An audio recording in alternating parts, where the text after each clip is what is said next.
Hi, it's Sunday night, the 18th of October, day 292 of my journey to business alignment. All the while, I'm living the dream. It excites me if you have made the decision to be living the dream too as you pursue your journey to business alignment.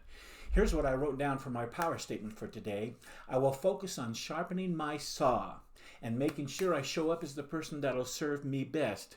I'll also go over the financial plan Excel spreadsheet with Kathleen so that we can end the year strong. So here's my to-do list for Sunday right here. I got those two highlighted ones. Done. Love doing that. My number one most important task for today was to sharpen my saw, like I said, by doing those things that will bring me peace, relaxation, and renewal. My fun task for today was to go over the financial plan with Kathleen. Yeah, it was fun. And my exciting task for today was to study with Kathleen and read and watch some more exciting YouTube videos together to help us increase our intellect, which is one of my other annual goals that I had. Today was truly a great day as I relaxed and enjoyed the day with Kathleen. We planned together, we relaxed together, we studied together, we are ones who ate all meals together, and we enjoyed some really enjoyable videos together tonight. I am so renewed that I can't wait until tomorrow morning so that I can get up here and get after it. My end of the day success routine question says, get honest with yourself, Marty. What didn't go well today? Or what could you have done better today?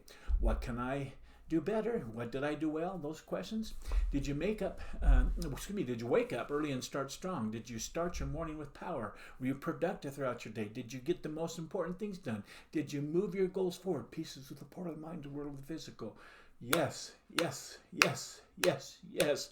And did you show up as the person you wanted to that would serve the better you? Yes, I did. And Kat and I had a great time together today. In summary, I asked myself, best way to put it is, were you honest with yourself about today's task, Marty? Did you keep your promises that you made this morning? Well, this morning I did promise myself that I would take 100% control of my thoughts and my feelings so that I would create the behavior and actions that would result in the pleasure and peace I wanted to have today.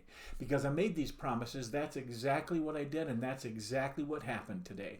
All day long, I started my day strong, I stayed strong, and I'm finishing my day strong right now. So, bam, done. Way to go, Marty. The next question is, what movies did you watch during your mindfulness time this morning, Marty? Did you make time for them? I did. I always do. I watched my must-see TV favorite 5 movies, and then I just relaxed quietly with my eyes closed and tried to think of calm and peace and what would bring me joy and bring that peace into my soul, my mind. And I sat there, meditated, and contemplated on that for the rest of my mindfulness time. It was so wonderful. It was great. Everybody should do that. Next, my question says, what's the one thing that would make all the difference going forward? Another way to say it is, what's the one thing you'd want to get done tomorrow? And even if the day goes sideways getting it done, you'd still feel like a success because you got it done. What would that thing be? Well, as far as today goes, the one thing that I decided I could do to make it the kind of day that I wanted, I did exactly that. I focused on sharpening my saw by doing those things that would bring me peace, calm, and renewal. Listening to music, watching videos during that time, beautiful landscapes showed the beauty of the earth, wildlife, people interacting together, children playing, and just living life. I'm so happy to be alive and living today where we have all that we do. And so today was a fantastic day. For my power statement that I wrote down for today, it was, I will follow up with K4U_91. That's his name that he gave me. So anyhow, the new web developer to help move him along in getting the 3 problem tasks completed. That's what I'm going to focus on tomorrow. I will also focus on my master task list and get as much of that done as I possibly can while he works on those remaining 3 problem tasks. He's moving along fine. They'll all get done hopefully this coming week, and then I'll contact Entreport. So next is, were there any mistakes or failures I had today, or what I would call failures, that I can turn into a tool of success? Well, today went so smoothly that I can't think of anything that I would have done differently. It was a great Sunday of sharpening my saw. period. The next question is, what was your biggest success today? In other words, Marty, what did you do well today? Well, my biggest success today was the discussion I had with Kathleen as we went over our financial plan for the rest of this year, the last quarter of 2020. 2020 has been a wild year, has it not? I have to do a little more homework and update the Excel sheet that we visited through and went through today, and you can revisit it tomorrow after work. But it was a big success, a great discussion. The next step in my end of the day success routine is to rate my day's effort. And so I gave today a 10. I gave it a 10 because I relaxed at the speed of 10. Like I say almost every Sunday, sharpening my saw is one of the most enjoyable and I would say most important kind of days that you can have. It sets the table for success for the coming week, and I love it. Okay, I want to end the day strong. Here's what I'm grateful for today. I'm grateful for the principle that says as human beings, we rarely, if ever, question our long-held beliefs.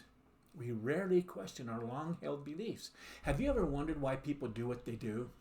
Why did you do what you do? Why do you consider this? Why have you done and why haven't you realized later what you have done?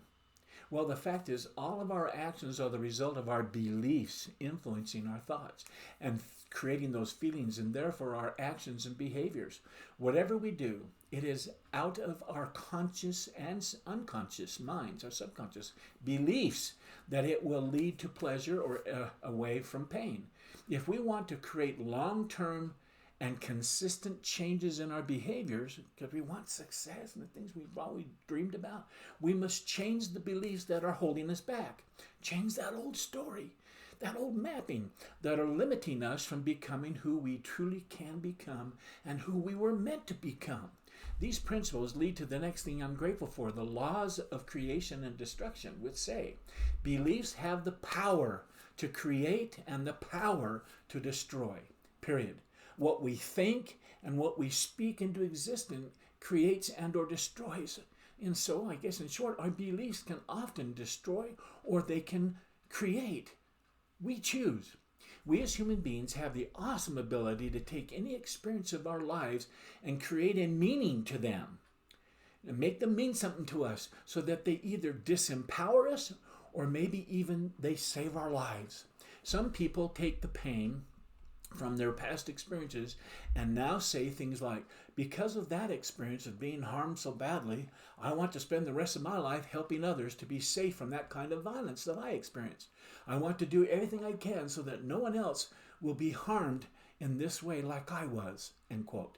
This wasn't something they wanted to believe, but rather they needed to adopt this type of belief then and there in order to be able to pick up the pieces of their broken life and move on to live an empowered life. We have to change our thinking sometimes. What I'm trying to say here is that we all have the capacity to create meanings that either empower us or to limit ourselves and our behavior. Far too many of us never tap into this power or even recognize that we have it. If we don't choose to adopt the faith that there is a reason for the unexplainable tragedies of our lives, like the one brother chose to do in the earlier story a few nights ago I talked about, then we will destroy our capability to truly live a life of empowerment. The absolute need for us to be able to create meaning out of our life's most painful experiences is all around us. People have these kinds of experiences every day. We watch it on the news, we read it in the paper, we experience it in our own neighborhood. We might even experience some in our own lives. And we might be enthralled in it right now. One such person was Viktor Frankl, who was held as a Holocaust victim. Remember him, Dr. Frankl? He survived that horror of Auschwitz and other concentration camps because he had this kind of faith that he could make such an experience mean something to the purpose of his life. In fact, Dr. Frankl noted that those special few who were able to make it through this hell on earth shared one thing in common. Oh man. They were able to endure and transform their experience by finding an empowering meaning for their pain. They chose to make it mean something that empowered them to continue on living. For many of them, it was the belief that because they suffered and survived in this incredible way, they would be able to tell the story and make certain that no human being would ever suffer in this way ever again. Next, I'm grateful for Andre Gide, G-I-D-E, who said, "The belief that becomes truth for me is that which allows me the best use of my strength, the best means of putting my virtues into action."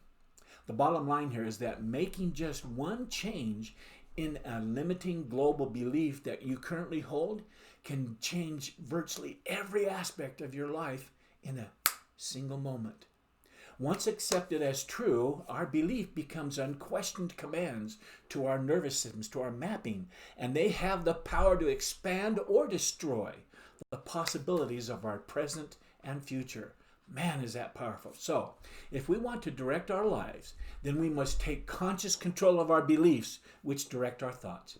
And in order to direct our beliefs, we first need to understand what they really are and how such beliefs are formed. So, that's what I'll be talking about tomorrow evening. And so until tomorrow night, when we'll be right back here meeting again at my laptop, I wish you all a good night's rest and continued success. Good night.